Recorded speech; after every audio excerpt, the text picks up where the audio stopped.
Hello, you're watching Movie Snapshot Scenes, and this is the summary of Harry Potter and the Goblet of Fire. Don't forget to subscribe to the channel. It all started with a dream, a dark, chilling vision that jolted Harry Potter awake in the middle of the night. In it, he saw a shadowy old house deep in the countryside where Lord Voldemort was hiding. Though Voldemort was weak and barely alive, he wasn't alone. Wormtail, the servant who betrayed Harry's parents, stood by him. But someone else was there too, a man Harry didn't recognize. And before the dream ended, an innocent old caretaker stumbled upon them and was killed without mercy. When Harry awoke, his scar was burning. Trying to shake off the nightmare, Harry soon joined the Weasley family and Hermione for a much-anticipated trip, the Quidditch World Cup.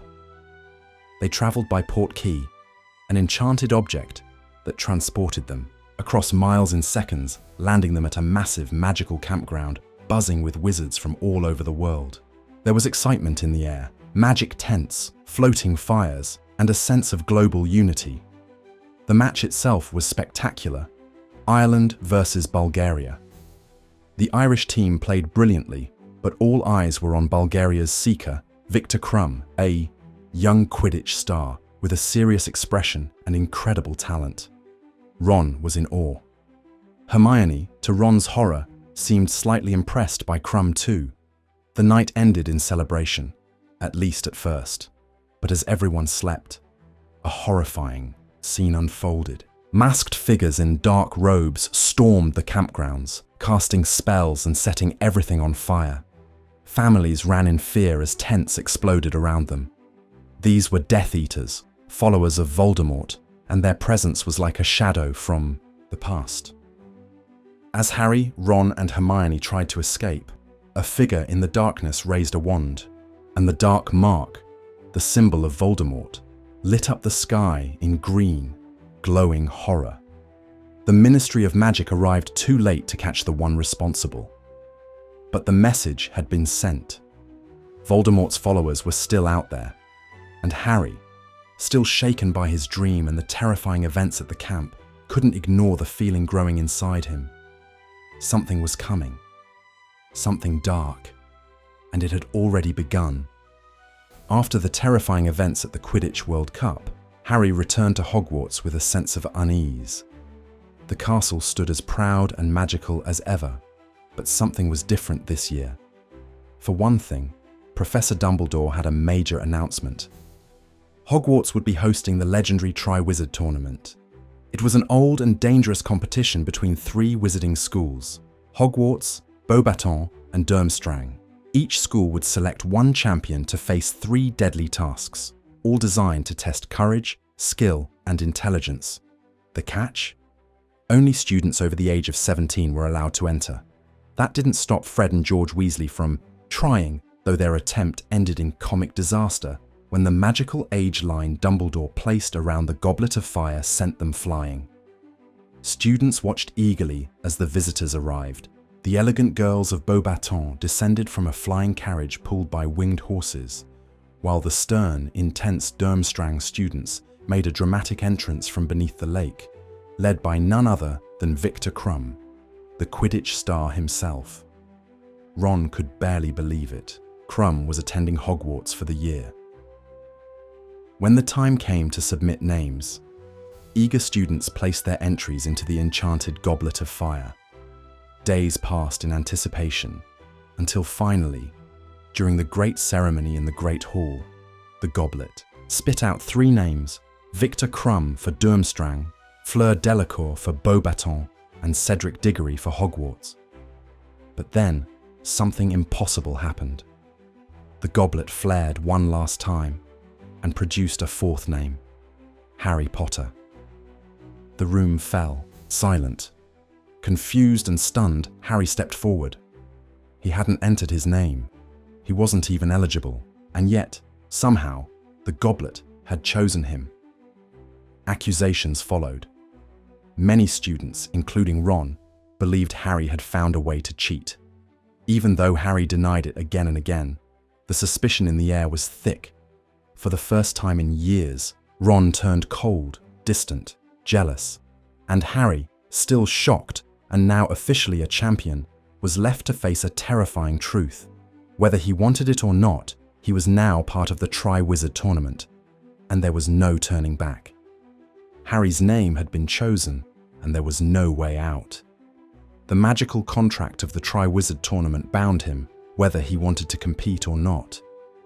With the whole school whispering behind his back, and even Ron refusing to speak to him, Harry felt more alone than ever. The pressure was overwhelming. He hadn't signed up for any of this, but now he was expected to face life-threatening tasks alongside the older, more prepared champions. Soon, the nature of the first task was revealed in whispers and hints: dragons. Each champion would have to retrieve a golden egg guarded by a deadly dragon. When Hagrid secretly showed Harry the beasts in the forest, Harry couldn't believe his eyes. The dragons were massive, vicious, and terrifying. Even with the odds stacked against him, Harry didn't give up. He confided in Sirius Black, who appeared in the Gryffindor common room fireplace through enchanted flames. Sirius warned Harry that something strange was going on, that the tournament might be more dangerous than anyone realized. Someone, Sirius suspected, had entered Harry's name for a reason. With help from Mad-Eye Moody, the mysterious and eccentric new defense against the dark arts professor, Harry learned to use his flying skills to his advantage. On the day of the first task, the champions faced their dragons one by one in a packed stadium. When it was Harry's turn, he called for his broom, the firebolt, and soared into the air, outmaneuvering the dragon in a breathtaking chase before finally grabbing the golden egg. The crowd roared. Despite everything, Harry had done it. Afterward, Ron finally came around. Watching Harry nearly get killed helped him realize that his friend hadn't cheated. He had survived. Their friendship was patched up with awkward apologies and laughter, just in time for the Yule Ball, the traditional Triwizard dance. But as Christmas approached, new tensions began to rise. The golden egg Harry had retrieved held a clue for the next task, but it only emitted a loud, painful screech when opened. And to make matters more stressful, Harry would soon have to find a date to the ball, something he found nearly as terrifying as facing a dragon. The tournament was far from over, and the worst was still to come. As the snow began to fall on Hogwarts, the excitement and anxiety around the Yule Ball took over the school. The ball was a Triwizard tradition, and champions were expected to lead the first dance. For Harry, it was almost more stressful than fighting dragons. He dreaded asking someone to the ball, especially with the whole school watching. In the end, he mustered the courage to ask Cho Chang, a Ravenclaw girl he admired. But to his disappointment, she had already agreed to go, with Cedric Diggory.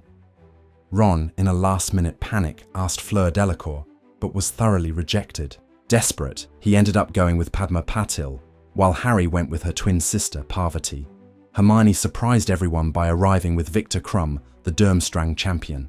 She looked stunning, and Ron was clearly both shocked and jealous, though he refused to admit it. The ball itself was magical.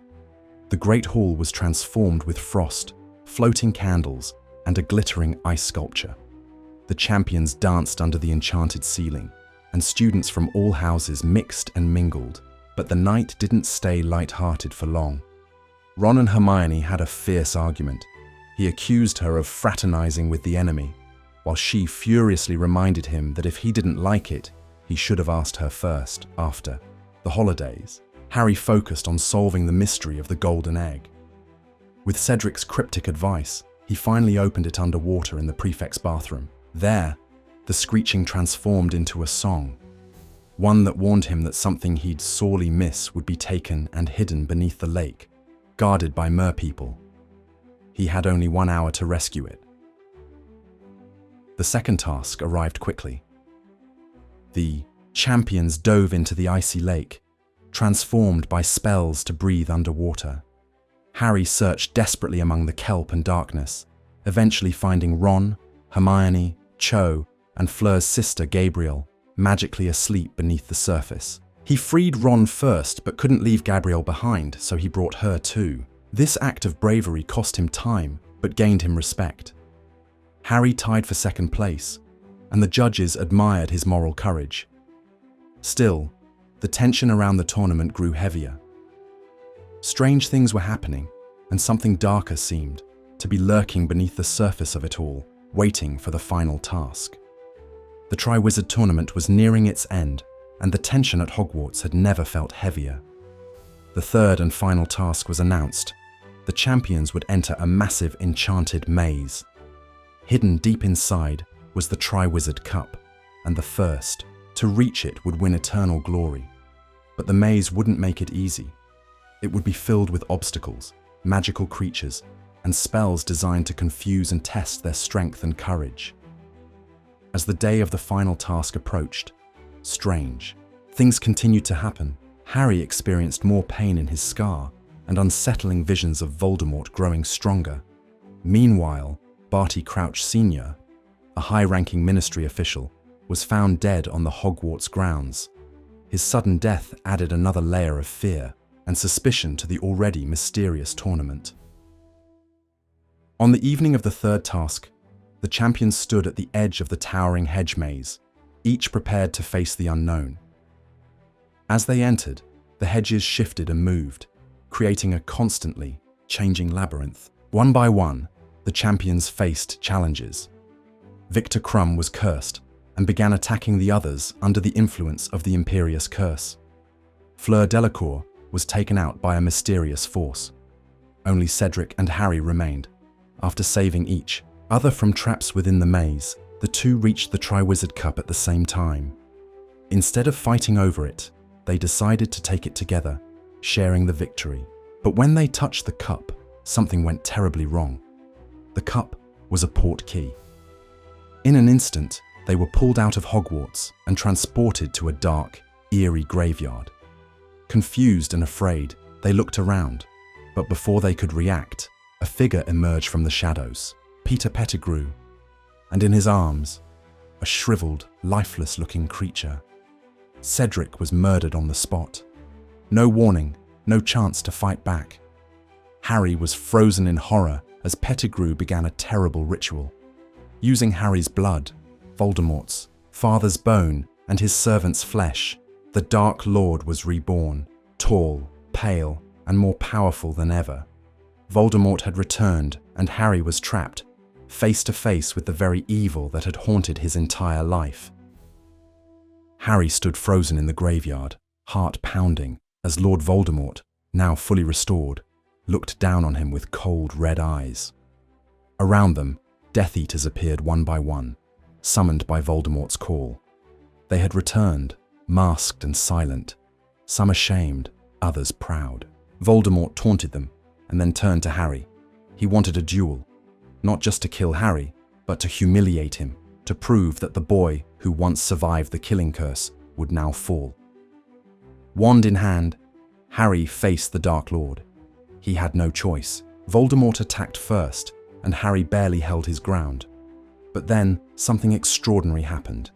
As their spells collided, a golden light connected their wands, forming a magical bond called Priori Incantatem. To Voldemort's shock, strange things began to happen. Ghost-like figures emerged from his wand, echoes of the last people he had killed. Among them were Cedric Diggory, Lily Potter, and James Potter. Cedric asked Harry to take his body back. His parents encouraged him to hold on, to wait. The spirits gave Harry the strength and time to break the connection. Grabbing the Triwizard Cup, Harry vanished in a flash of light and returned to Hogwarts, alive, but shattered. Back on the grounds, the celebration turned to horror as Harry appeared with Cedric's lifeless body. Silence fell. Screams followed. No one understood what had just happened. In the confusion, Mad-Eye Moody took Harry away, but something wasn't right. Moody was acting strangely, asking too many questions, too eagerly. Dumbledore, McGonagall, and Snape burst in just in time to stop him. With a powerful truth potion, they exposed the truth. The real Mad-Eye Moody had been imprisoned in a magical trunk all year. The man before them was Barty Crouch Jr., a Death Eater working for Voldemort. He had manipulated the tournament from the beginning to deliver Harry to the Dark Lord. Though the truth was clear, the Ministry refused to accept Voldemort's return. Cornelius Fudge called it nonsense. But Dumbledore believed Harry. So did his friends. The war was coming back, whether the world was ready or not. As the term ended, Harry looked out across the lake. The scars from the graveyard were still fresh, but he knew one thing for certain. Voldemort had returned, and the fight was only beginning.